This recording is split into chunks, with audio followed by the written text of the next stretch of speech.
On me répète souvent, tu es forte, tu peux tout gérer. Mais malgré cette force, malgré toutes mes réussites, je me sens épuisée, à bout, et je ne comprends pas. Pourquoi moi? Je suis forte. Alors pourquoi suis-je en burn-out? Si toi aussi tu te poses cette question, reste jusqu'à la fin de cette vidéo. On va en parler.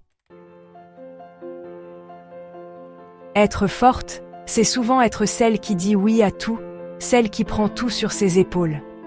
On pense que montrer sa fatigue ou ses émotions, c'est un signe de faiblesse. Alors, on se force à avancer, coûte que coûte. Mais en oubliant nos limites, on finit par se perdre. La force, ce n'est pas ignorer ses besoins. C'est savoir dire stop avant que le vase ne déborde. La force devient un piège quand on refuse de demander de l'aide. On s'oublie pour répondre aux attentes des autres. On accumule trop de responsabilités sans jamais s'arrêter. Cette pression constante finit par épuiser notre énergie mentale et émotionnelle. Le burn-out, ce n'est pas une faiblesse, c'est un signal que ton corps et ton esprit tirent la sonnette d'alarme.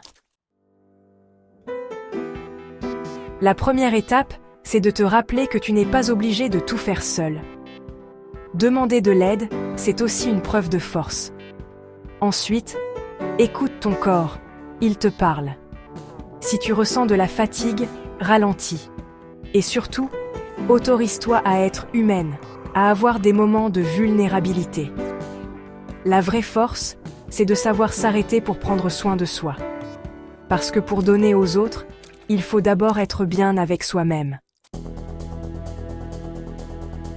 Alors, si toi aussi tu te sens sur le point de craquer, rappelle-toi, être forte, c'est aussi prendre soin de toi.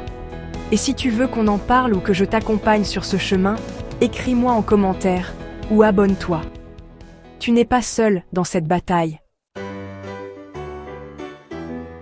Prends soin de toi, parce que tu le mérites.